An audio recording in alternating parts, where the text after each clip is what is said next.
Very good evening and welcome everyone to the Cash Flow Summit 2026. Today's session live with you. Right hiring makes stronger cash flow. क्या बात करेंगे आज हम बात करने वाले हैं आपसे राइट हायरिंग की। कंपनी तो हम रन कर रहे हैं। कंपनी अपने आप कैसे चलेगी? The company is run by the people. Company by the people for the people and company is made of the people. ये जो कंपनी है ना, इसके अंदर जो कल्चर है, जो कल्चर है कंपनी का, उसको आप कैसे छीन सकते हो? कहते हैं ना कि मेरा कोई कंपटीटर आ जाएगा तो सेम प्रोडक्ट बना लेगा। कल्चर कहाँ से लाओगे? पैशन कहाँ से लाओगे? राइट टीम कैसे हायर करोगे? ये ना फाउंडेशन है। जैसे कैश फ्लो को मैं बोलता हूँ कि ये बिजनेस की फाउंडेशन है, तो उस फाउंडेशन पे खड़े कौन है? पीपल, जो कि क्रिएट कर रहे हैं कंपनी को। वरना किसी भी ऑफिस के अंदर आप एंटर कर जाओ तो वहां पर आपको क्या दिखाई देंगी? कुर्सियां, टेबल, कंप्यूटर, लैपटॉप, आजकल तो ऑनलाइन है वो भी दिखाई नहीं देती। तो कौन है जो कंपनी को चला रही है? कहीं ऐसा तो नहीं कि कंपनी के अंदर जैसे ओरेकल ने सुबह 6 बजे ईमेल भेजी और 15,000 से ज्यादा एम्प्लॉयज को निकाल दिया? कोई ह्यूमन टच नहीं। कैसा कल्चर है ये? कैसा कल्चर है? क्या हम ऐसा कल्चर बनाना चाहेंगे? कभी भी नहीं। कल्चर कैसा होगा कि जब कंपनी में आ गए हैं तो मिलकर चलेंगे, मिलकर बढ़ाएंगे। क्योंकि बिजनेस एक सॉल्यूशन टू दी प्रॉब्लम है, और प्रॉब्लम को सॉल्व करने के लिए बिजनेस ओनर मैनेजमेंट की साइड से, पूरी की पूरी टीम मैनेजमेंट और एग्जीक्यूशन की साइड के ऊपर, इस विषय के ऊपर बड़ी गहराई के अंदर आज हम चर्चा करने वाले हैं। और हमारे साथ एक्सपर्ट भी हैं। आज उनको इंट्रोड्यूस करने से पहले मैं आप सबसे जानना चाहूंगा कि आपके माइंड में क्या एक्सपेक्टेशन है आज के टॉपिक से। जरा मुझे बताओ, चैट बॉक्स के अंदर टाइप करके बताओ कि आपने देखा कि कैश फ्लो समिट की तैयारियों में एक टॉपिक आ रहा है, right hiring makes stronger cash flow. जब आपने इस टॉपिक के बारे में पढ़ा, सुना, देखा, और आज आप मेरे साथ में लाइव हो, कि what is that one thing जो आपकी एक्सपेक्टेशन है आज के सेशन से? लिखो, लिखो जरा चैट बॉक्स के अंदर। सेट करते हैं आज की एक्सपेक्टेशन का लेवल। और जुगल बवेजा जी के ऑफिस से, लाजपत नगर से भी टीम ने ज्वाइन किया है, और दिनेश जी भी आज हमारे साथ हैं, और करण वर्मा जी भी आज हमारे साथ में हैं। तो एक बार अपनी एक्सपेक्टेशन को ना लिख दो। कहाँ पर? चैट बॉक्स के अंदर। क्यों लिख दो? ताकि हम उसी को बेस मानते हुए कन्वर्सेशन को आगे लेकर चलेंगे।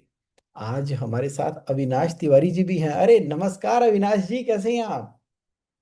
मैंने अभी ना म्यूट का ऑप्शन एक्टिवेट किया हुआ है, इसको मैं अनम्यूट का ऑप्शन भी आज बिल्कुल शुरू में ही एक्टिवेट कर देता हूं।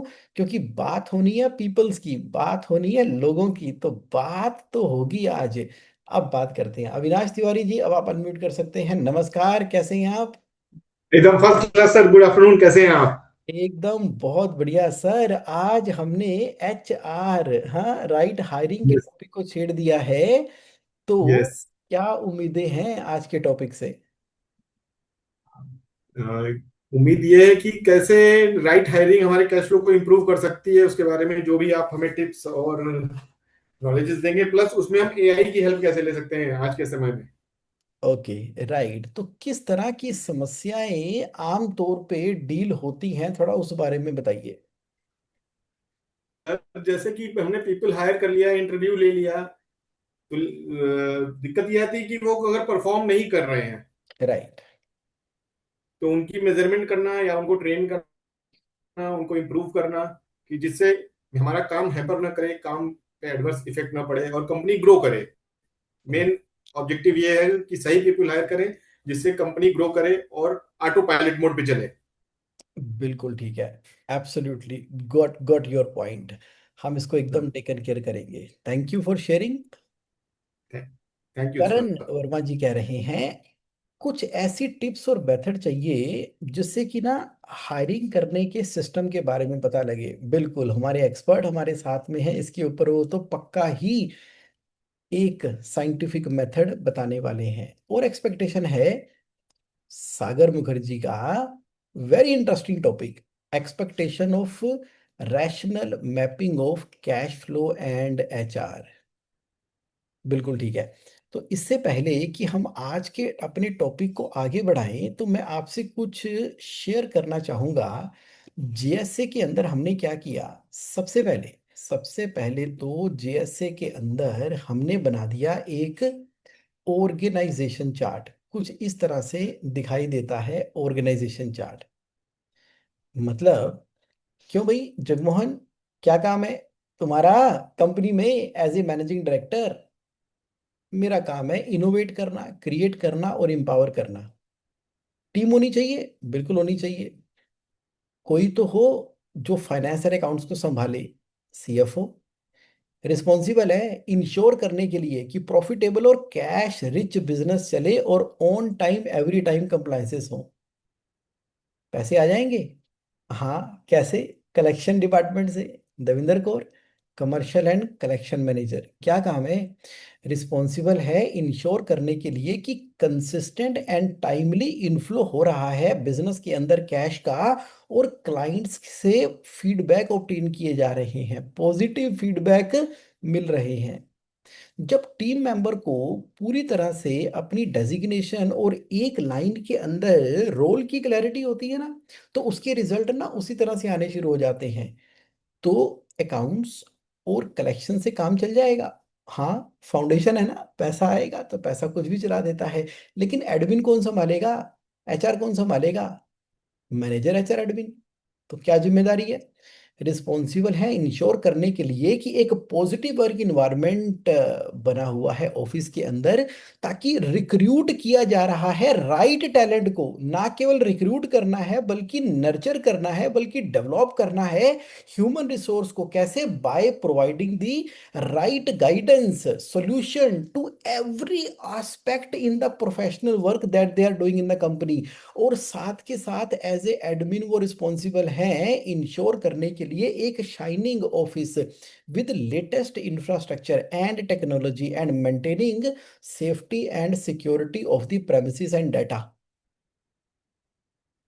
फाइनेंस अकाउंट्स लिखा गया, पैसे आ गए, एचआर एडमिन मैनेज हो गया है। बिजनेस कहाँ से आएगा? सेल से आएगा, सेल्स मैनेजर लेकर आएगी। तो सबसे पहली प्रायोरिटी क्या है कि FC21 और रिटेनरशिप की रजिस्ट्रेशन जो है वो कनेक्टिंग डॉट के द्वारा लेकर आनी है, और चीजों को आगे बढ़ाना है। पूरी तरीके से एक एक चीज को स्पेसिफिकली प्रिसाइजली डिफाइन कर दिया गया। तो क्या मार्केटिंग भी करनी है? हाँ, कौन करेगा? अंश। कैसे? कंसिस्टेंट क्वालिटी लीड लेके आनी है। चलो, काम लेकर आ गए, करेगा कौन? ऑपरेशंस, लीगल कंप्लायंस और system setup in account and finance. Responsible है टाइमली डिलीवरी करने के लिए। और साथ में क्या टीम चाहिए? बिल्कुल, एक चाहिए, दो चाहिए, तीन चाहिए, पांच चाहिए, जितने भी चाहिए उनके केपीआई के हिसाब से चाहिए, की परफॉर्मेंस इंडिकेटर के हिसाब से चाहिए, जिसकी की मेजरमेंट भी हो रही है। तो ऑर्गेनाइजेशन के अंदर जब मैं बात करता हूँ राइट हायरिंग की, क्या बात करता हूँ? राइट हायरिंग की।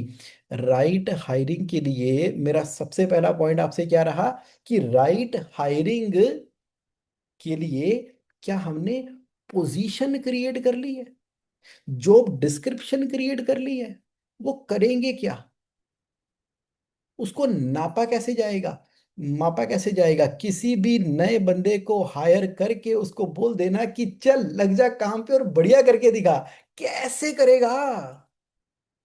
बैठेगा कहाँ पे, लिखेगा कहाँ पे, एक्सपेक्टेशन क्या है, मैपिंग क्या है, डिस्क्रिप्शन क्या है, मेजरमेंट क्या है?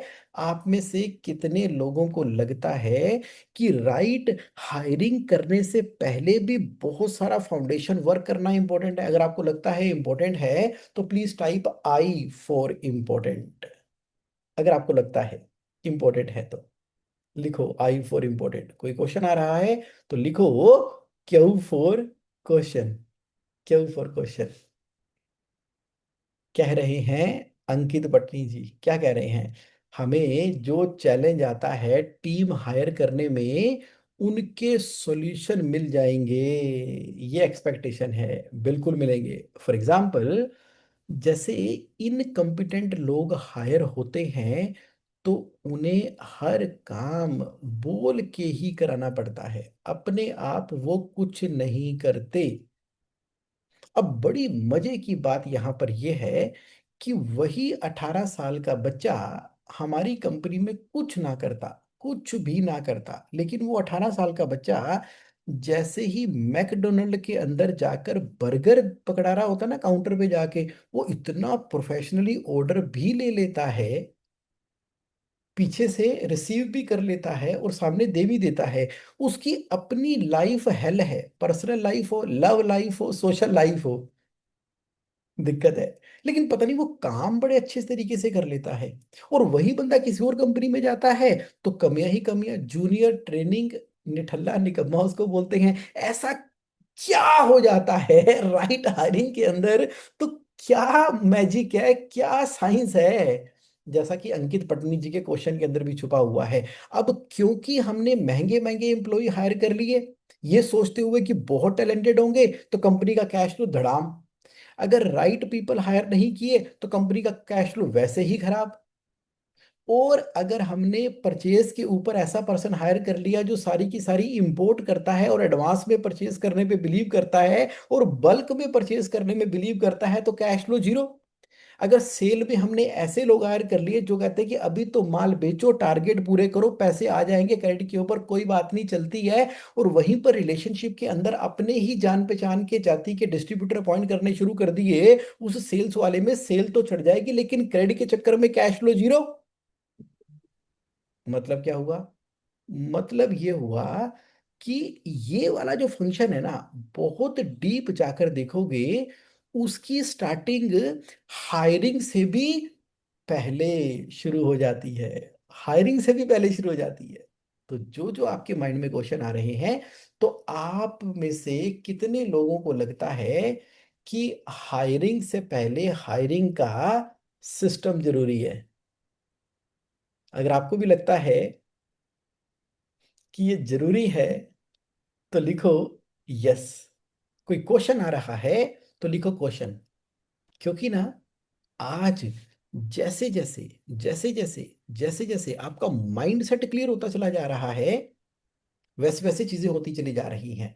मैंने आपको क्या दिखाया? मैंने आपको दिखाया आपका ऑर्गेनाइजेशन स्ट्रक्चर।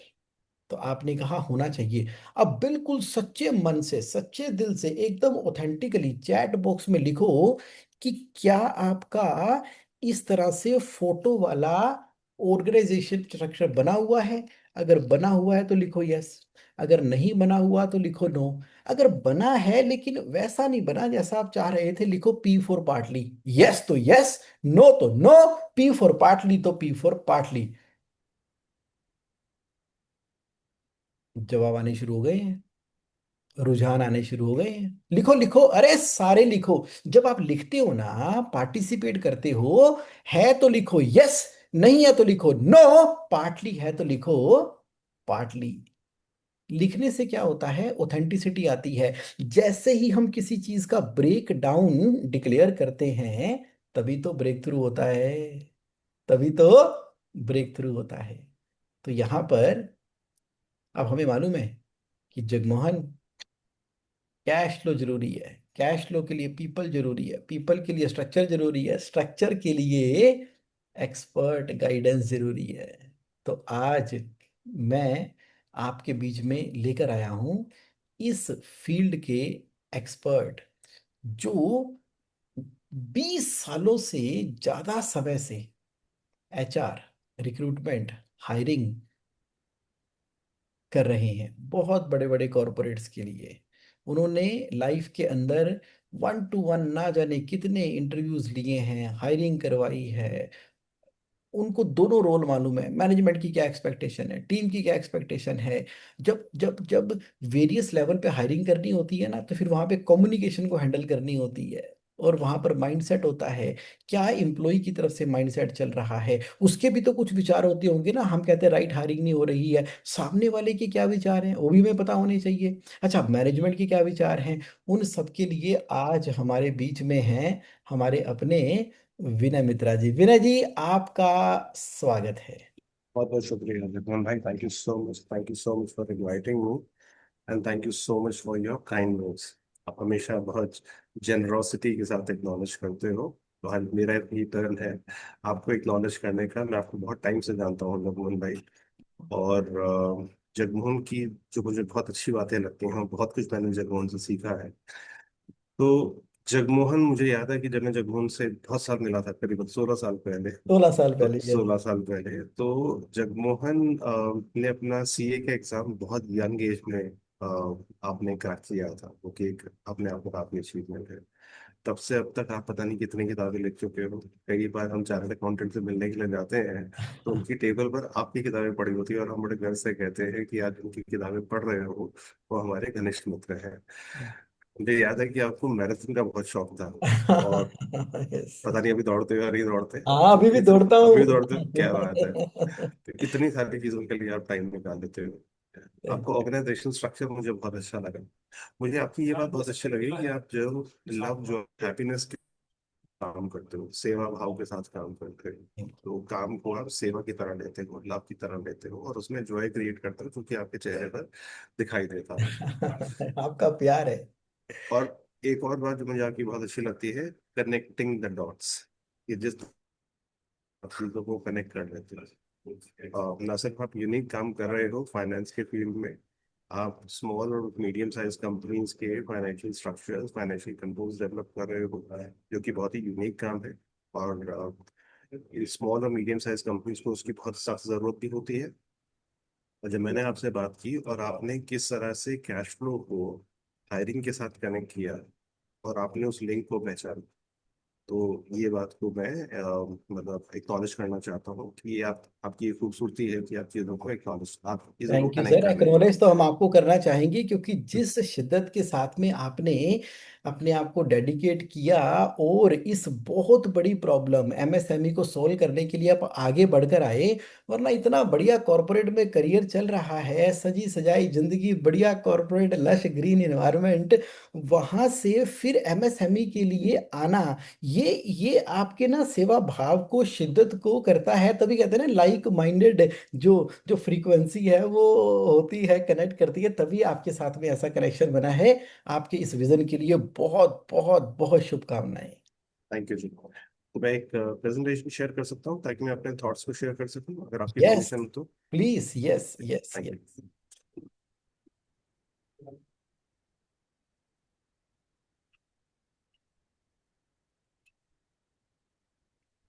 तो जो काम हम कर रहे हैं, ये काम हम जगमोहन भाई के साथ में मिलकर कर रहे हैं, ठीक है।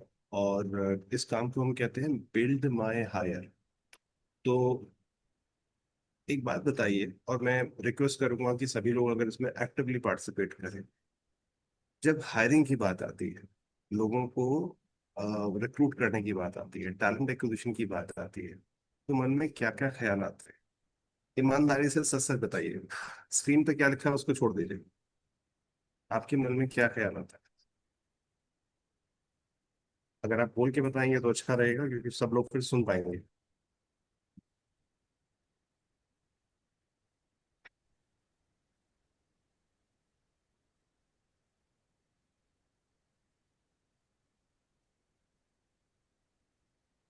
ओके। तो अक्सर हम ये पाते हैं कि जब लोग हायरिंग के बारे में बात करते हैं, तो जो कॉमन प्रॉब्लम्स आ रही होती हैं वो ये होती हैं कि यार मेरी पोजीशन फिल क्यों नहीं हो रही, इतना टाइम क्यों लग रहा है, यार मैं एचआर डिपार्टमेंट को सैलरी पे कर रहा हूँ लेकिन मेरे पास अच्छे लोग आते क्यों नहीं है।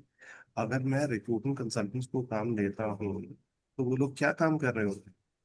अच्छा, मेरे पास कैंडिडेट्स आ भी जाते हैं तो मुझे बहुत सारे कैंडिडेट से मिलना पड़ता है, और ज्यादातर कैंडिडेट्स एवरेज होते हैं, और अगर इक्का दुक्का कैंडिडेट्स मुझे अच्छे मिल जाते हैं तो उनकी सैलरी की डिमांड इतनी ज्यादा होती है कि अगर मैं उनको इतनी सैलरी अगर दे भी दूँ तो मेरी बाकी पोजीशंस गड़बड़ हो जाएंगी। मेरे इंटरनल एम्प्लॉयज ने भी कहना है कि आप एक बाहर के आए हुए एम्प्लॉय को अगर आप इतना पैसा दे रहे हो तो हमें क्यों नहीं दे रहे। और मैं यही काम करता रहूं या मैं अपने बिजनेस में भी ध्यान दूं। इस तरह की दिक्कतें आप लोगों को आती हैं या नहीं आती हैं? बिल्कुल, सभी लोग चैट बॉक्स में रिप्लाई कर रहे हैं, बहुत सारे कमेंट आए हैं। बहुत बढ़िया। अक्सर इसकी जो कॉस्ट होती है, जितना हम सोचते हैं उससे कहीं ज्यादा होती है।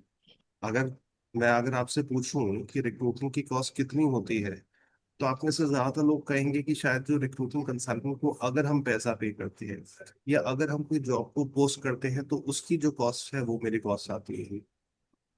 एक्चुअली में कॉस्ट उससे कहीं ज्यादा आती है। मोटे मोटे तौर पे देखा जाए तो अगर आप एक साल में 10 से 20 लोगों को हायर कर रहे हैं और अगर आपकी पोजीशन लंबी खिंचती है, अब ये बताइए कितनी लंबी खिंच जाती है आपकी पोजीशन। 1 महीने में क्लोज हो जाती है, 2 महीने में क्लोज हो जाती है, कितने टाइम में क्लोज हो जाती है आपकी पोजीशन?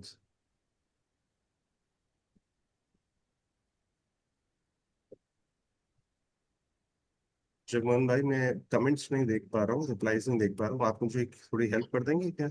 हाँ, कमेंट्स तो हाँ अच्छा, हाँ यहाँ चैट विजिबल सारा। नीचे हैं, चैट में आ रहे हैं। जी। तो जैसे ना लोगों ने रिप्लाई भी किया पहले भी, और बता रहे दो जी। महीने में, 1 महीने में, दो दो महीने महीने में। बहुत बढ़िया। तो जब आपकी पोजीशन अगर 1 महीने में क्लोज नहीं होती है और अगर आपको मल्टीपल पोजीशन पर आप काम कर रहे हो तो उसकी काफी ज्यादा कॉस्ट आपकी आती है। सॉरी। हाँ जी। अगर आपकी पोजीशन 2 महीने 3 महीने खुली रहती है और आप एक साल में 10 से 20 पोजीशंस को अगर आप हायर कर रहे होते हो तो उसकी बिजनेस की कॉस्ट, अगर आप 5 गुना, एक सैलरी का 5 गुना अगर बिजनेस का इम्पैक्ट अगर आप पकड़ते हो, मान लीजिए कि अगर एक एम्प्लॉय की सैलरी 50,000 रुपये है और उसके बिजनेस का जो इम्पैक्ट है वो कम से कम 5 गुना होना चाहिए। एक एम्प्लॉय अपनी सैलरी के 5 गुना ज्यादा तो कम से कम आपको बिजनेस के ऊपर कमा कर देना चाहिए, इतना यस, तो प्रोडक्टिविटी आनी चाहिए। करेक्ट। अगर 1 महीने से ज्यादा अगर आपकी पोजीशन चल रही है, कई बार 2 महीने चलती हैं, 3 महीने चलती हैं, 4 महीने चलती हैं, तो बिजनेस पर उसका इम्पैक्ट 25 लाख से 1.5 करोड़ तक आ सकता है, डिपेंडिंग ऑन कि कितनी पोजीशन आपकी खींच रही है। करेक्ट। कभी कभी ऐसा भी होता होगा कि रॉन्ग हायर आ गए, मेरे कल्चर में फिट नहीं कर बैठते, रिस्पॉन्सिबिलिटी नहीं लेते। ऐसा होता है क्या कि मेरे पास ऐसे एम्प्लॉयज आ गए जिनको मुझे बहुत ज्यादा फॉलो अप करना पड़ेगा? अगर आप लोगों को फॉलो अप करना पड़ता है तो प्लीज लिखिए एफ। मुझे फॉलो अप करना पड़ता है। और अगर हम इतना मान लें कि अगर ऐसे 15 से 20% एम्प्लॉयज भी अगर हमारे पास आ जाते हैं तो उसका इम्पैक्ट कितना पड़ता है? मैं कहता हूँ अगर सिर्फ 30% भी अगर हम उनकी प्रोडक्टिविटी को कम मान लें तो उसका इम्पैक्ट 13.5 लाख से लेकर आपका 54 लाख रुपए, 50,000 रुपए की सैलरी पर भी अगर हम मान के चले तो इतना इम्पैक्ट आ जाता है। और if you are meeting with too many candidates, अगर आपके टैलेंट एक्विजिशन टीम, आपकी हायरिंग टीम या आपका कंसल्टेंट आपको कैंडिडेट्स फिल्टर करके नहीं दे रहा है और आपको एक एक पोजीशन के लिए 10 10 कैंडिडेट से मिलना पड़ रहा है, तो उसकी भी एक कॉस्ट होती है, क्योंकि आप अपने बिजनेस के बिजनेस ओनर हैं, आप फाउंडर हैं, आपके हर घंटे की कीमत होती है। अगर आप ये सारी चीजों को कैलकुलेट करते हो तो आपकी कॉस्ट कहीं ज्यादा आती है टोकन हायरिंग की। It can be anything between 40 lakh rupees to 2 crore, जो कि इनविजिबल कॉस्ट होती है। और इसके मैंने लॉन्ग टर्म इम्पैक्ट्स तो भी मैंने गिने ही नहीं है, जो बिजनेस का जो लॉस होता है, जो हमारे कस्टमर्स के सामने हमारे जो रेपुटेशन का लॉस होता है अगर हमारा सर्विस, हमारा टर्न अराउंड टाइम स्लो होता है। तो ये सब बातें करने वाला मैं कौन होता हूँ? तो मेरा नाम जगमोहन भाई ने ऑलरेडी बताया। मैंने कई साल काम किया शेल, वर्लपूल और टाइटन जैसी ऑर्गेनाइजेशन में। और फिर करीबन 16 साल पहले, 17 साल पहले नहीं, 16 साल पहले मैंने अपना कॉर्पोरेट करियर छोड़ के मैंने रिक्रूटिंग का काम शुरू किया। और हमने बहुत डाइवर्स इंडस्ट्रीज के साथ काम किया। तो ये मेरे कुछ क्लाइंट्स के नाम यहाँ पर है। और ये सब ये शेयर करने के लिए है कि जब हम लोगों ने अलग अलग इंडस्ट्रीज में काम किया, कैसे कैसे इंडस्ट्रीज में काम किया। हम लोगों ने एंटरटेनमेंट से लेकर इंफ्रास्ट्रक्चर से लेकर एफएमसीजी, रिटेल, पावर प्लांट, हर जगह पर काम किया। तो क्या पाया हमने? पाया ये कि रिक्रूटमेंट और हायरिंग हर जगह सेम होती है, चैलेंजेस सेम आते हैं। जगमोहन भाई, आप फाइनेंस के एक्सपर्ट हो, फाइनेंस में भी इंडस्ट्री टू इंडस्ट्री आपके चैलेंजेस सिमिलर रहते होंगे। यस, बिल्कुल चैलेंजेस तो ऐसे ही हैं, तो सिमिलर है। बिल्कुल बिल्कुल। तो वैसे ही बड़ी बड़ी ऑर्गेनाइजेशन हो या मीडियम साइज ऑर्गेनाइजेशन हो या फास्ट ग्रोइंग ऑर्गेनाइजेशन हो, नेचर ऑफ चैलेंजेस किसी भी इंडस्ट्री में हो, चैलेंजेस सिमिलर रहते हैं। और आज आप जो भी हायरिंग में आप चैलेंजेस को डील कर रहे हैं, क्या हो कि अगर आपकी पोजीशंस 30 दिनों के अंदर अंदर फिल होने लग जाए, क्या आपको आपके बिजनेस में फायदा होगा? अगर आज आपकी वैकेंसी खाली होती है, या तो आपके पास पाइपलाइन लगी हुई है और आप पोजीशन को इमीडिएटली फिल कर सकते हैं, आपने कुछ इंटरनल बफर भी क्रिएट किया हुआ है, और अगर आप बाहर से किसी को हायर करते हैं तो 30 दिनों के अंदर अंदर आपकी ज्वाइनिंग हो जाए, तो आपके बिजनेस में क्या इम्पैक्ट आएगा उसके? क्या उससे फर्क पड़ेगा? यस। क्या हो अगर आपके इंटरव्यू स्ट्रक्चर्ड हो जाए, कि मुझे एग्जैक्टली मालूम है कि मुझे इंटरव्यू में क्या चाहिए, जिसे हम कहते हैं performance based interview structure. Your recent pass is the best indicator of your near future. तो क्या हो कि हमारे पास एक सिंपल, फूल प्रूफ, इफेक्टिव तरीका हो जिससे मैं स्ट्रॉन्ग कैंडिडेट्स को एवरेज कैंडिडेट्स से सेपरेट कर सकूं।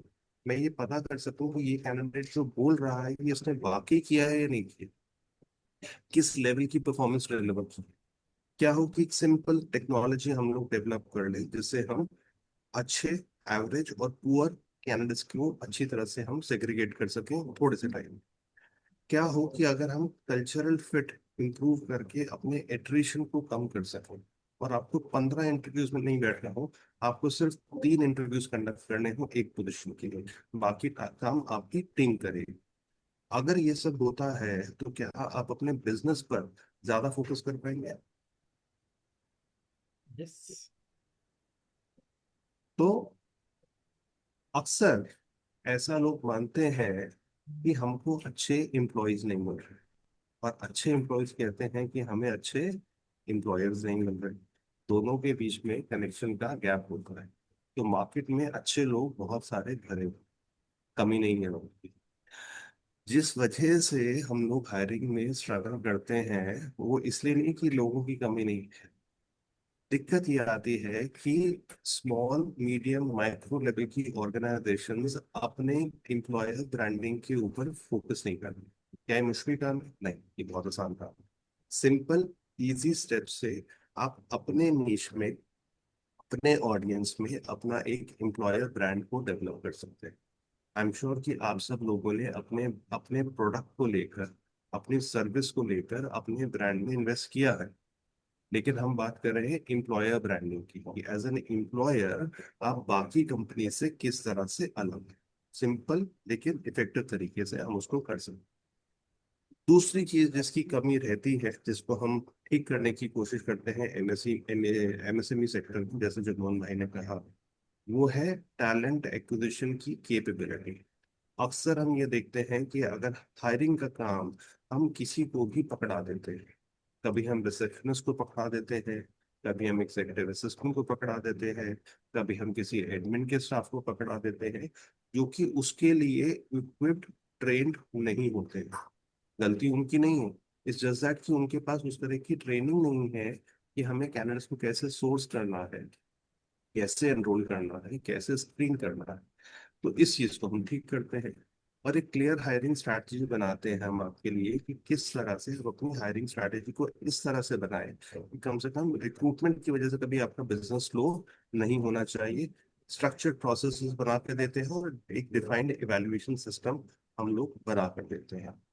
तो last but not the least, हम अक्सर ये पाते हैं कि मीडियम, स्मॉल और माइक्रो लेवल ऑर्गेनाइजेशंस अपने प्रोडक्ट में इन्वेस्ट करती हैं, अपने टेक्नोलॉजी में इन्वेस्ट करती हैं, अपने ऑपरेशन में इन्वेस्ट करती हैं। एंड थैंक्स टू जगमोहन भाई, अब उन्होंने अपने फाइनेंस में भी इन्वेस्ट करना शुरू किया है, जो कि यस, बहुत क्रिटिकल और फाउंडेशनल चीज है। एब्सोल्युटली। मैं तो ये बोलूंगा, जो आपने सबसे पहला पॉइंट लिखा ना एम्प्लॉय ब्रांडिंग का, पहले तो मुझे जी। ये पता ही नहीं था।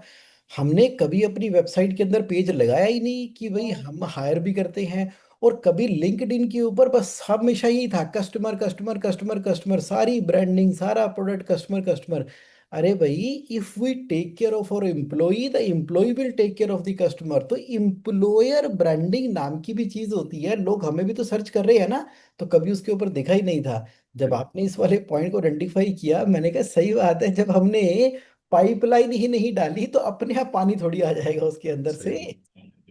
तो अभी आपके कस्टमर्स आपकी वेबसाइट्स को देख रहे हैं, आपके कस्टमर्स आपके लिंक्डइन को देख रहे हैं, तो एक बहुत सिंपल तरीके से हम आपकी एम्प्लॉयर ब्रांडिंग को डेवलप करते हैं। और जो आपका टारगेट ऑडियंस है, एक सिंपल टैलेंट एक्विजिशन एग्जीक्यूटिव रोज के 15-20 मिनट के एफर्ट से ये इंश्योर कर सकता है या कर सकती है कि हजारों लोगों तक आपकी कंपनी की ब्रांडिंग पहुंचने लग जाए, जॉब पोस्ट पहुंचने लग जाए। राइट। तो ये इस पर हम लोग काम करते हैं। करेक्ट। तो ये कैसे काम करते हैं? ज्यादा टाइम ना लेते हुए मैं बेसिक चीजों पर आऊंगा कि बिल्ड माई हायर में जो हम जगमोहन भाई के साथ में मिलके हम काम कर रहे हैं, उसमें हम सबसे पहले क्या करते हैं, micro small medium size companies का टैलेंट एक्विजिशन ऑडिट करते हैं। जगमोहन भाई, आप भी पहले ऑडिट से ही शुरुआत करते होंगे कि भाई दिक्कत कहाँ है, हाँ डायग्नोसिस क्या है। बिल्कुल, डॉक्टर तो पहले डायग्नोसिस ही करता है, ऑडिट होता है, और उस राइट जगह के ऊपर दवाई लगती है। बिल्कुल। तो आपके टैलेंट एक्विजिशन में दिक्कत कहाँ है? एम्प्लॉयर ब्रांडिंग की दिक्कत है, सोर्सिंग की दिक्कत है, मैपिंग की दिक्कत है। क्या कैंडिडेट्स को प्रायोरिटाइज किया जाता है? गधे और घोड़े बराबर नहीं होते हैं। राइट। कैंडिडेट्स को फोन करने से पहले उनको सेग्रीगेट करना जरूरी होता है। कैंडिडेट से कैसे बात की जाती है, उनको आपकी कंपनी के बारे में कैसे बताया जाता है, मल्टीपल सोर्सेज से किस तरह से कैंडिडेट्स को अट्रैक्ट किया जाता है, और जो कैंडिडेट्स एनरोल होते हैं उनको किस तरह से स्क्रीन किया जाता है। स्क्रीनिंग में अभी कोई लेफ्ट जाता है कोई राइट जाता है, तो पूरी ऑर्गेनाइजेशन, आपके हायरिंग मैनेजर्स, आपका टैलेंट एक्विजिशन स्टाफ और आप एक ही लेवल पर रहो, और आप performance based screening method use करें कि आपको मालूम है कि कौन परफॉर्मर है और कौन परफॉर्मर नहीं है। ये करने के बाद जो दूसरा काम हम लोग सजेस्ट करते हैं कि आप एक इंटरनल सर्वे भी करवाएं। क्यों सर्वे करवाएं भाई, हम तो हायरिंग के बारे में बात करने के लिए आए थे। तो इमेजिन कीजिए कि एक पानी की बकेट है, पानी की एक बोतल है। इस बोतल में अगर छेद हो और आप ऊपर से पानी डाले हैं और छेद से पानी निकले हैं, क्या ऐसा होता है कि आपके एम्प्लॉयज आते हैं, आपसे ट्रेनिंग लेते हैं और मार्केट में 10-15 हज़ार रुपए की सैलरी ज्यादा लेकर चले जाते हैं, और आपको लगता है कि यार मैं तो ट्रेन ही करता रहता हूँ, इस लड़के होता ही को मैंने। है, सभी समझते हैं कि यार ये हमारा बिजनेस बिजनेस नहीं है, ट्रेनिंग इंस्टीट्यूट ही बन गया है। बिल्कुल। तो आप ट्रेन करते रहे, 6 महीना ट्रेन किया, 1 साल ट्रेन किया, मेहनत लगाई, टाइम लगाया, पैसा लगाया अपने स्टाफ को ट्रेन करने में। उसने Naukri.com पर अपना बायोडाटा डाला और खट से निकल गया, और आप कुछ भी नहीं कर सकते। तो कितने लोग निकल रहे हैं? कोई निकल रहे हैं। क्या कारण है? आपके जो इंटरनल एम्प्लॉयज हैं वो कितने सेटिस्फाइड है, वो आपको कभी नहीं बताएंगे।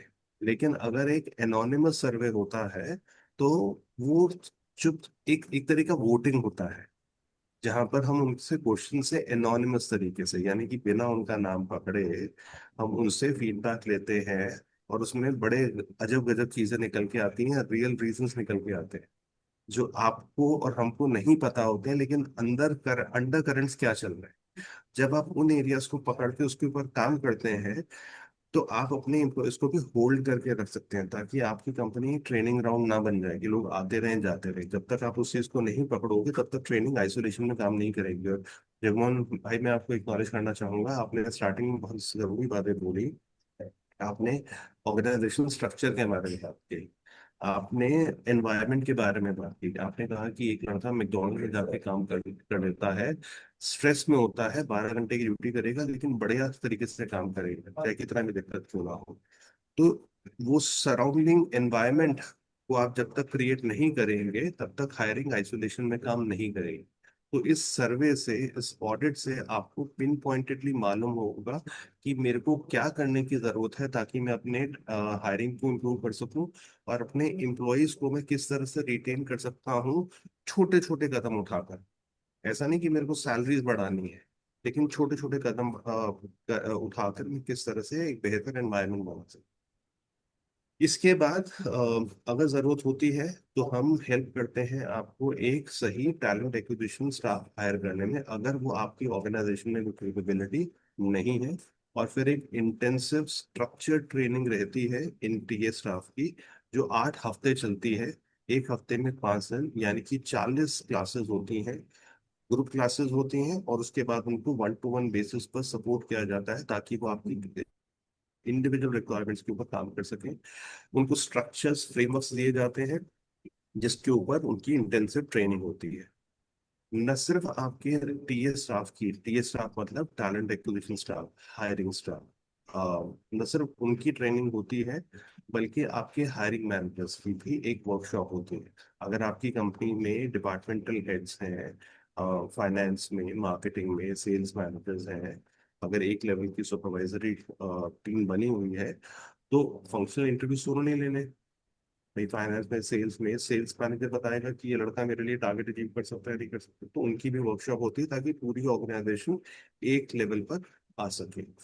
इसके साथ में हम अपने क्लाइंट्स को हेल्प करते हैं उनके यूनिक एम्प्लॉयर ब्रांड को डेवलप करने में, और मैनेजर्स की वर्कशॉप करने में, ईएसएस की रिपोर्ट बनाने में, और उनकी लाइव पोजीशंस में काम करने में, ताकि 8 हफ्तों के बाद आप क्लियरली देख सकें कि आपके हायरिंग में इंप्रूवमेंट हो रही है या नहीं हो रही, और कितनी हो रही है। 8 हफ्ते के बाद जब ये प्रोग्राम पूरा हो जाता है, तो आपकी टैलेंट एक्विजिशन स्टाफ, वही जो जगमोहन भाई ने कहा, मैकडॉनल्ड्स का एक जो स्टाफ है, वो अब क्या कर सकता है, आपकी कंपनी का मैकडॉनल्ड्स का स्टाफ, तो आपका वो स्टाफ, वो रिसोर्स, केवल 8 हफ्ते की ट्रेनिंग के बाद आपके लिए क्लियर जॉब डिस्क्रिप्शन बना सकता है, मल्टीपल सोर्सिंग सोर्सेज से सोर्सिंग कर सकता है, लिंक्डइन के एडवांस टूल्स को यूज कर सकता है, Naukri.com के एडवांस टूल्स को यूज कर सकता है, फ्री की जॉब पोस्टिंग्स डाल सकता है, आपके एम्प्लॉय रेफरल स्कीम चलाकर एम्प्लॉयज के नेटवर्क को चैनलाइज कर सकता है, ताकि सोर्सिंग की कभी कोई दिक्कत ना हो। और जैसे मैंने कहा कि परफॉर्मर और एवरेज परफॉर्मर और लो परफॉर्मर के बीच में अंतर होता है, कैसे डिफरेंशिएट करें, ये वो कर पाएगा, ये कर पाएगा। कैंडिडेट्स को सिर्फ फोन करके सैलरी के बेसिस पर एनरोल नहीं किया जाता कि भैया कितनी सैलरी ले रहे हो, 20,000, 25,000, हम 30,000 दे देंगे। उसके अलावा भी और बहुत सारे लीवर्स होते हैं कि सैलरी के अलावा और कौन कौन सी चीजों से लोगों को एनरोल कर सकते हैं। स्ट्रक्चर्ड स्क्रीनिंग करके, बैकअप क्रिएट करके आपके लिए काम कर सकता है। क्या फायदा होगा आपको, जो जो हमने स्टार्टिंग में जो पेन पॉइंट्स डिस्कस किए थे, वही चीजें आपके फायदे में कन्वर्ट हो जाती है। पोजीशन स्लो फिल होती है, पोजीशन फास्ट फिल होती है। कितनी फास्ट, आपका एक टैलेंट एक्विजिशन एग्जीक्यूटिव जो कि ट्रेन हो जाता है, एक एक महीने में 4 से 6 पोजीशन आसानी से फिल कर सकता है। क्वालिटी ऑफ कैंडिडेट्स आपकी इंप्रूव होने लग जाती है। कोई भी कैंडिडेट आपका बिलो एक्सपेक्टेशंस नहीं आएगा इस प्रोग्राम के बाद, और अगर आ जाता है तो वो एक्सेप्शन होता है, आपको वो रेड फ्लैग इमीडिएटली बल्ब जलने लग जाएंगे। लेकिन आपका इंटरव्यू का प्रोसेस इतना स्ट्रांग होगा कि उसमें 2 या 3 लेवल की इस तरह की स्क्रीनिंग होगी कि आप एवरेज कैंडिडेट्स को पहले ही आइडेंटिफाई करके आप एलिमिनेट करना। अगर आप रिक्रूटमेंट कंसल्टेंट्स के ऊपर डिपेंडेंट हैं, तो इस 2 महीने की ट्रेनिंग प्रोग्राम के बाद आपकी डिपेंडेंसी जीरो हो जाएगी, सैलरी कंट्रोल में रहेगी, और आपकी इन्वॉल्वमेंट काफी कम रहेगी। इंटरव्यूज में आपको एक पोजीशन के लिए केवल 3 कैंडिडेट्स को ही मिलना होगा, और बाकी सारा काम आपकी टीम हैंडल कर लेगी।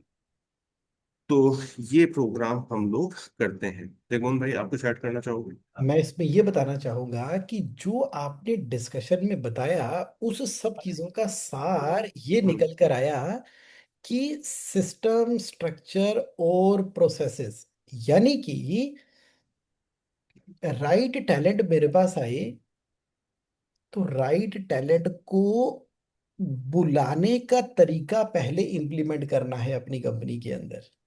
बिल्कुल। उसकी राइट जो, कैंडिडेट को अट्रैक्ट करने का तरीका, यस, उसको एनरोल कर, पहले तो उसको ढूंढने का तरीका। हाँ हाँ, तो एक तो होता है कि कैंडिडेट्स अपने आप मुझे ढूंढते हुए, वो एक तरीका है, पुल फैक्टर। दूसरा तरीका है कि हमारे पास मल्टीपल डेटा बेसेस रहेंगे, वहां से हम अपनी रिक्वायरमेंट के हिसाब से कैंडिडेट्स को ढूंढ के बुला सकते हैं। तो एक तरफ कैंडिडेट्स अपने आप आ रहे हैं, मेरी वेबसाइट को फॉलो कर रहे हैं, मेरे लिंक्डइन पेज को फॉलो कर रहे हैं। मेरी जब भी जॉब पोजीशन आती है मेरे करियर के पेज पर, मेरे लिंक्डइन के पेज पर, कैंडिडेट्स फटाफट अप्लाई करने लग जाते हैं। तो मेरे को वेट नहीं करना पड़ता, मेरे एम्प्लॉयज का नेटवर्क काम करने लग जाता है। और दूसरा है पेड डेटा बेसिस जैसे कि लिंक्डइन और नौकरी, वहां से भी मैं कैंडिडेट्स को ढूंढ के निकालूंगा। राइट, तो चलिए मैं जी। आपसे कुछ क्वेश्चन पूछता हूं जैसे हाँ जी। कि पार्टिसिपेंट ने आज के सेशन के शुरू में किए थे। तो पहला क्वेश्चन ये आता है कि आखिर ये राइट कैंडिडेट मिलते कहाँ पर हैं। बहुत बढ़िया सवाल है जगमोहन भाई। तो दो तरीके रहेंगे। एक कि आप जब अपने एम्प्लॉयर ब्रांडिंग के ऊपर काम करते हैं, एक बहुत बढ़िया ब्रांड है, ठीक है, और उस ब्रांड को लोग उसको ज्वाइन करना चाहते हैं, उसको फॉलो करते हैं। जेएसए को बहुत सारे लोग फॉलो करते हैं लिंक्डइन के ऊपर। राइट। आपके बहुत सारे मुरीद होंगे, फैंस होंगे, जिनमें से एक मैं भी हूँ। मैं सर। भी आपकी कंपनी को फॉलो करता हूँ। तो ऐसे ही बहुत सारे कैंडिडेट, जैसे जैसे आप अपने ब्रांडिंग के ऊपर काम करते हो, तो आप देखते हो कि आपको लिंक्डइन पर बहुत सारे कैंडिडेट्स टैलेंट आपको फॉलो करने लग जाते हैं। सिंपल सी एक्सरसाइज है कि आपको एम्प्लॉयर ब्रांडिंग के ऊपर काम करना है। आपकी टैलेंट एक्विजिशन एग्जीक्यूटिव ने नेटवर्किंग के ऊपर काम करना है, और आपके टारगेट ऑडियंस आपको फॉलो करने लग जाते हैं, आपकी कंपनी के पेज पर आने लगते हैं। एक तो ये बात है। दूसरी बात, आपके पास जब भी पोजीशंस आती हैं आपका एम्प्लॉयज का नेटवर्क काम करने लग जाता है, और ये बहुत खूबसूरती से होते हुए मैंने देखा जैसे एसोसिएट्स में कि आपकी इंटरनल पोजीशंस इंटरनल रेफरल्स के थ्रू क्लोज हो जाते हैं। सही राइट। बोल रहा हूँ? बिल्कुल तो ठीक बोल वो रहे हैं। एक चैलेंज इसको हम स्ट्रेंथन करते हैं। तीसरी चीज जो हम ट्रेन करते हैं, Naukri.com का सब्सक्रिप्शन हम रेकमेंड करते हैं। अगर आप एक महीने में 4-5 से ज्यादा पोजीशन को फिल कर रहे हैं तो आपको Naukri.com का एक सब्सक्रिप्शन डिसेंट अमाउंट का आपको लेना चाहिए। बिल्कुल जो ठीक। बहुत बड़े सबसे बड़ी मार्केट है टैलेंट की, उसको हम किस तरह से यूज करें, वो अपने आप में एक साइंस है और एक आर्ट है कि किस तरह से आप रेलेवेंट कैंडिडेट को वहां से पुल कर सकते हैं। बिल्कुल ठीक है, तो मुझे समझ आ गया कि राइट कैंडिडेट अगर हमें चाहिए तो उसकी तैयारी इस तरह से करनी होगी कि हमारा अपना ही लिंक्डइन के प्रोफाइल के ऊपर ब्रांडिंग होती है और लोग वहां पर अप्लाई करते हैं, जुड़ते हैं, और कभी भी हम पोस्ट डालते हैं तो राइट टैलेंट हमारी वेट ही कर रहा होता है पोस्ट डालने की, वो हमें अप्लाई कर देता है। बिल्कुल। दूसरा, हमारी कंपनी में जो ऑलरेडी लोग अपॉइंट हो गए हैं उनके अंदर एक रेफरल प्रोग्राम होना चाहिए कि यहाँ से वैकेंसी क्रिएट हुई और वहां से रेफरेंसेस आनी शुरू हो गई हैं। और बिल्कुल सर। तीसरा, नौकरी पोर्टल जैसे जो कि पोर्टल है वहां पर भी हम वहां से एक्वायर कर सकते हैं। तो यानी बिल्कुल कि सर। ये एक ऐसी चीज है जिसकी पहले से तैयारी करनी है, दुर्घटना घटने के बाद इलाज नहीं करना, बिल्कुल बल्कि सही कह रहे हैं। प्रिवेंशन के हिसाब से पहले से ही इसको मान के चलना है। बिल्कुल, जब प्यास लगे तब कुआं खोदोगे तो देर हो जाएगी। पहले से तैयारी करनी है, पहले से ट्रेनिंग करनी है। ये प्रोएक्टिव काम है, रिएक्टिव काम नहीं है। बहुत बढ़िया। और एक और खूबसूरत आपने बात बताई कि ऐसा नहीं है कि जब कंपनी में कोई छोड़ गया, बंदा चला गया है तो चलो रिसेप्शन वाली को बोल दिया कि दो चार रिक्रूटमेंट एजेंसी को फोन करो, डाटा निकालो, चार पांच जगह फोन करो, उसको बिठाओ, वो रिसेप्शन पे बैठा है, उसको एकदम लोकल सी कॉल जा रही है और वो इसका मतलब टैलेंट समझ जाता है कि मेरी यहाँ पर कोई वैल्यू नहीं है, तो हम्म, इसलिए वो यहाँ तो इंटरव्यू देने ही नहीं आता। सही अगर बात है। आता है तो फिर वो दोबारा से कोई रिवर्ट भी नहीं करता। तो यानी कि इंटरव्यू लेने के लिए टैलेंट को एक्वायर करना भी अपने आप में एक आर्ट है। बहुत बड़ी आर्ट है। और जब क्राइसिस होता है जितून भाई, आपने बहुत यस। सही बात बोली कि जब आग लगी होती है उस टाइम पर अगर हम आग बुझाने का काम करेंगे, तो राइट। जो भी हमें कैंडिडेट मिलता है हम उसको रख लेंगे। यस। भले ही उसने पास में डिलीवर किया है या नहीं किया। मेरी करेक्ट। आज की जरूरत है कि भाई आज कोई सेल्स का आदमी आ जाए, आज प्रोडक्शन का आदमी आ जाए, फाइनेंस का आदमी आ जाए, मेरा काम हैंडल कर ले। तो जो आता है मुझे मजबूरी में रखना पड़ता है।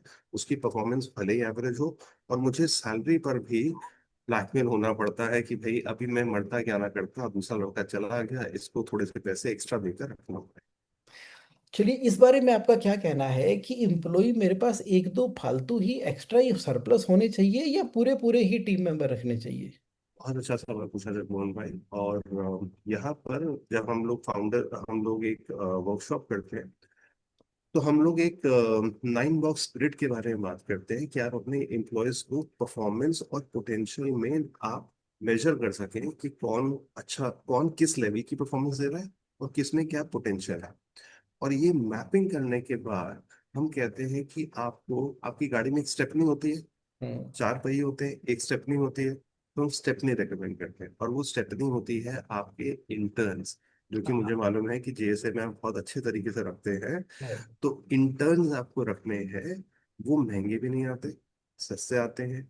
हमारे कंट्री में बहुत हर फंक्शन के अंदर अनएम्प्लॉयड बच्चे जो अभी अभी पढ़ के निकले हैं बहुत सारी तादाद में अवेलेबल होते हैं। आपको अच्छे टैलेंट को रिक्रूट करना है, हायर करना है, 3 महीने 6 महीने आप ट्रेन करोगे, और उसके बाद आपको इस बात का डर नहीं होगा कि मेरे कैंडिडेट छोड़ के जाएंगे, तो मेरे पास पीछे पाइपलाइन तैयार। राइट। Right, very nice. तो ये मुझे बहुत अच्छा लगा आपका पॉइंट। जैसे मैंने काफी यूएस कंपनी के साथ भी काम किया है, जिसको हम इंटर्न बोलते हैं। वो अपनी कंपनी में उसको बेंच बोलते हैं, कि उन्होंने बिल्कुल। इंटर्न को हायर किया, उसको बेंच पे बिठाया, लेकिन वो कई बार ज्यादा हमारे मेन बंदे से भी अच्छा काम करते हैं। अगर नहीं बिल्कुल। तो वो साथ में ऐसे ट्रेंड हो जाते हैं कि अगर सडनली कोई क्राइसिस, पहली बात तो होता ही नहीं है। तो हम्म। बेंच वाला, ट्रेनिंग वाला, इंटर्न वाला कंसेप्ट आपने दिया।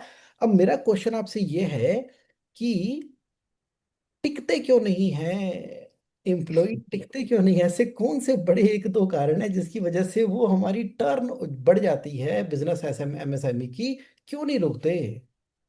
दो तीन कारण है। एक तो अच्छा कारण है, अगर इकोनॉमी इज डूइंग वेल, अगर इकोनॉमी अच्छा कर रही है, कंपनी ग्रो कर रही है, फ्लरिश कर रही है, प्रॉफिट बढ़ रहा है, जयपुर सिंह जैसे फ्यूचर्स हेल्प कर रहे हैं, कंपनीज बढ़ती है, मार्केट में डिमांड बढ़ती है।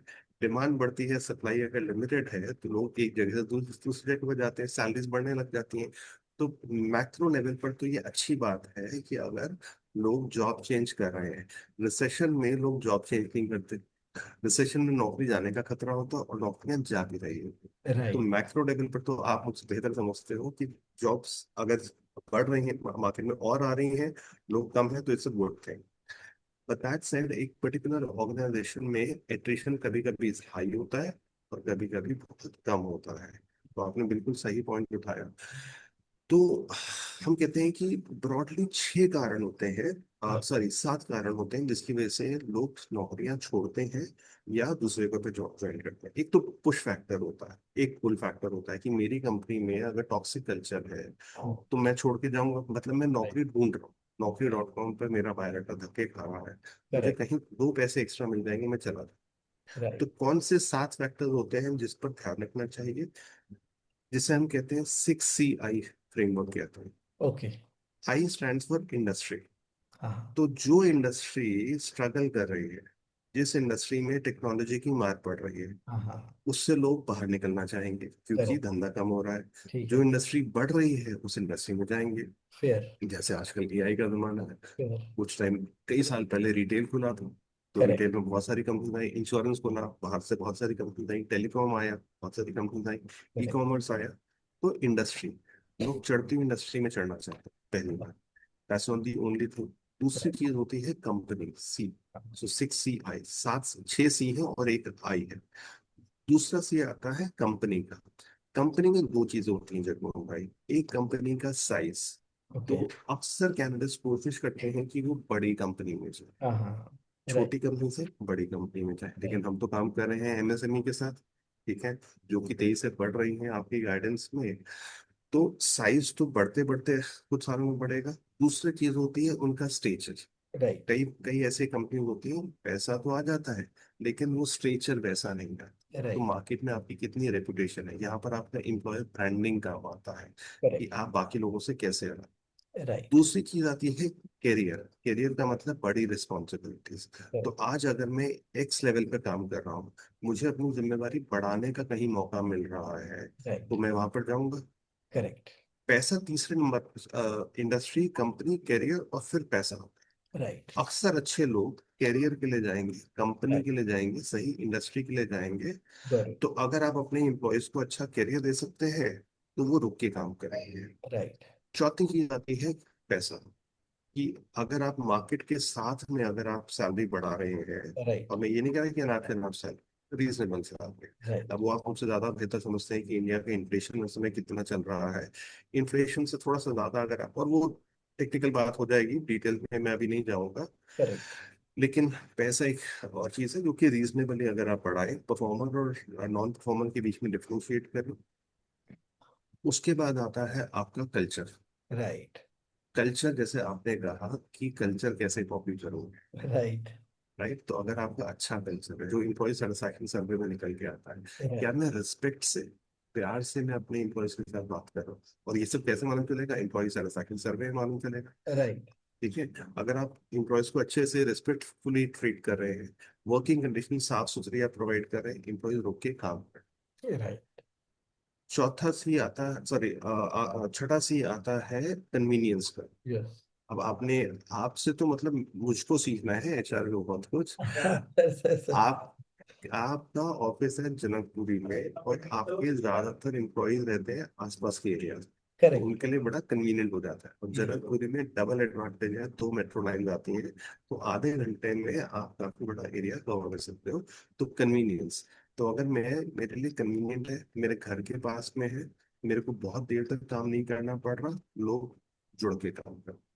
Last but not the least, जो आखिरी सी होता है जगमोहन भाई, वो होता है कॉम्पिटेंसीज का। तो राइट। हमारे देश में ना, लक्ष्मी की पूजा पहले होती है, सरस्वती की पूजा बाद में बात होती है। होती है। लेकिन लेकिन जैसे आपने अपनी कंपनी में कॉम्पिटेंसीज यानी कि लर्निंग पर काफी फोकस किया है, तो कई लोग इसलिए भी जुड़ के रहते हैं, लंबे समय तक जुड़ के रहते हैं, कि क्योंकि यहाँ पर बहुत कुछ सीखने का मौका मिल रहा है जो मेरे करियर में उसको आगे हेल्प करता है। तो अगर ये 7 फैक्टर्स पर, इंडस्ट्री आपके हाथ में नहीं है, लेकिन बाकी 6 फैक्टर्स आपके हाथ में है, छोटे छोटे स्टेप्स आप उठाते हैं, आपकी लॉन्जिविटी आपकी कंपनी में आपके एम्प्लॉयज की बढ़ने लग जाती बहुत ही खूबसूरत, बहुत ही बढ़िया। ये जो आपने सारे के सारे रीजन बताए ना, और एक एक रीजन को अगर लिख लिया जाए और उसके ऊपर भी काम किया जाए, तो पता लगता है कि किसी एम्प्लॉय के छोड़ के जाने का कोई एक कारण नहीं होता।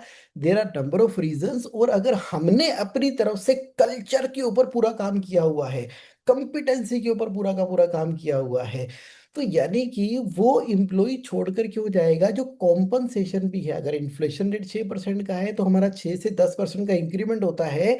उसके मांगने से पहले हमारे यहाँ पर अप्रेजल का सिस्टम है, हम ही उसको बोलते हैं कि भाई तेरा अप्रेजल का समय आ गया है। और है। उसको भी क्लैरिटी होती है कि इन इन पैरामीटर के ऊपर मेरा अप्रेजल होगा, तो उन्हीं उन्हीं पैरामीटर के ऊपर वो ईयरली, क्वार्टरली, मंथली काम करता है।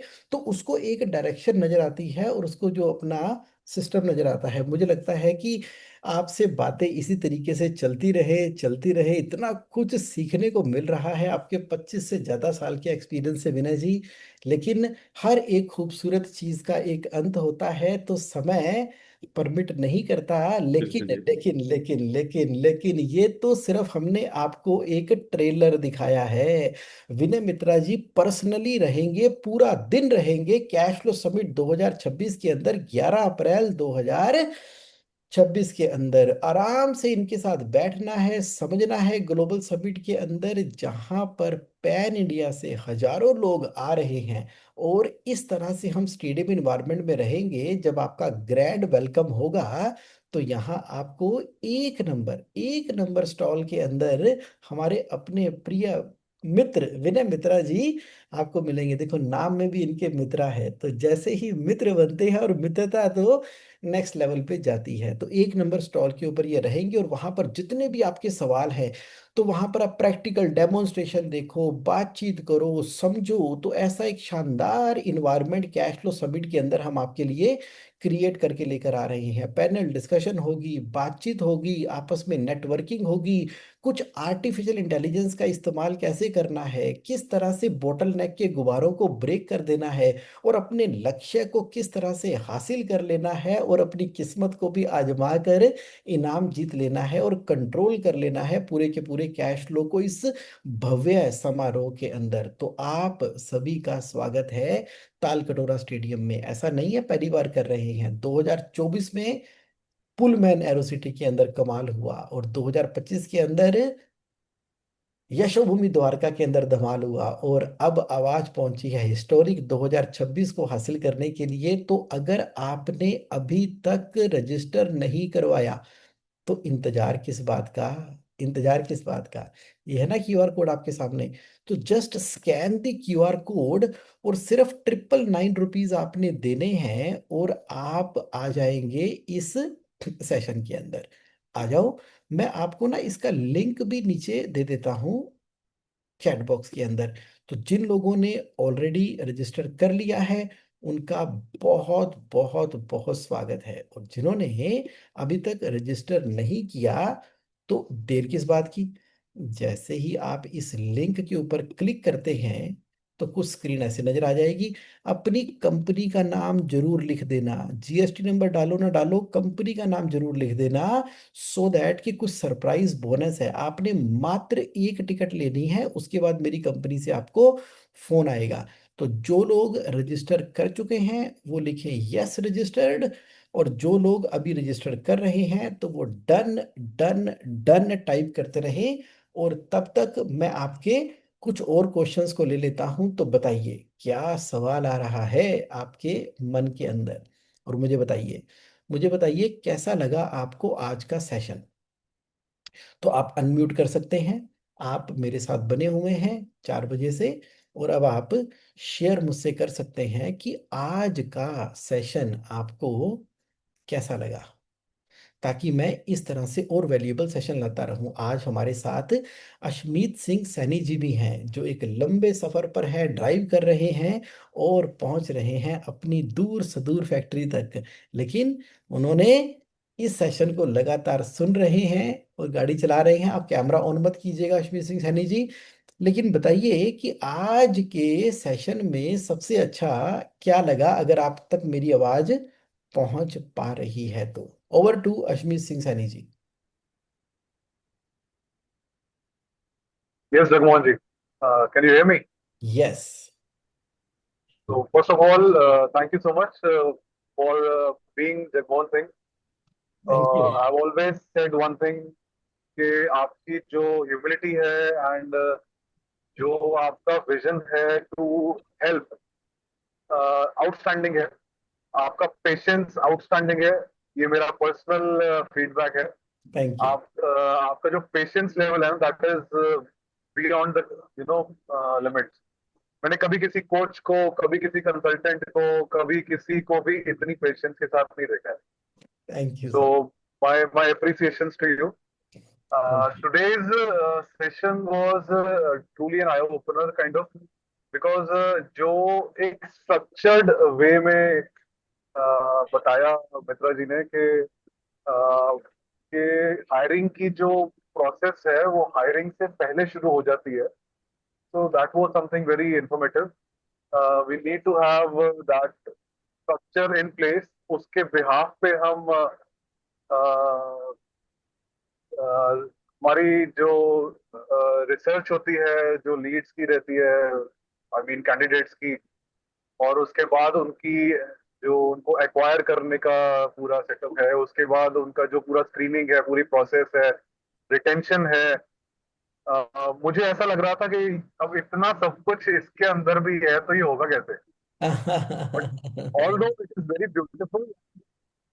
Each and every detail was affirming that the whole concept is very promising, and ऐसा लग रहा था कि ये हो गया तो मतलब challenges meet out हो जाएंगे. बट बिल्कुल। जो नेक्स्ट क्वेश्चन अराइज होता है कि ये इतनी सारी चीजें हैं, एक एमएसएमई कैसे करे. बस इसी के लिए DFY का कंसेप्ट हम लेकर आ रहे हैं कैश फ्लो समिट के अंदर। डन फॉर यू मतलब क्या हुआ कि अब मैंने जब इतने सारे MSME बिजनेस ओनर के साथ में काम किया कि जब पूरा का पूरा फोकस प्रोडक्शन और सेल के ऊपर है, कोई तो एक्सपर्ट ऐसा जुड़े, कोई तो पेन ले, कोई तो दर्द ले, जो वहां पर बिल्ड माई हायर का सिस्टम सिर्फ बताए नहीं इम्प्लीमेंट ही कर दे। तो वीना मित्रा जी ने एक ऐसा स्ट्रक्चर तैयार किया है जिससे वो कंपनी के अंदर इस सिस्टम को इम्प्लीमेंट ही करके दे रहे हैं। Done for you. तो ये जानकारी और काफी डिटेल के अंदर हम डिस्कस करेंगे कैश फ्लो समिट को 11 अप्रैल को। And I am super super super excited to meet all of you there. And at the end, Thank you so much, Vinay Mitra ji, for your time, patience, and giving this value to the participant. Thank you. Pleasure was mine, Tripon. Thank you so much. Thanks for inviting me. Thank you ji, thank you. तो we always start on time and complete on time. हमने 4 बजे start किया और 5 बजे हम complete कर रहे हैं। 2 मिनट के लिए एक्नॉलेजमेंट, और आपका बहुत बहुत धन्यवाद। फिर दोबारा से मिलेंगे एक नए प्लेटफॉर्म के ऊपर और गहराइयों के अंदर जाएंगे। कमिटमेंट बिल्कुल सिंपल है कि आपका बिजनेस एक कैश रिच बिजनेस है। इसी तरीके से आप पार्टिसिपेट करते रहो और अपने बिजनेस को ग्रोथ की नई से नई ऊंचाइयों के ऊपर लेके जाते रहो। Thank you, thank you, thank you.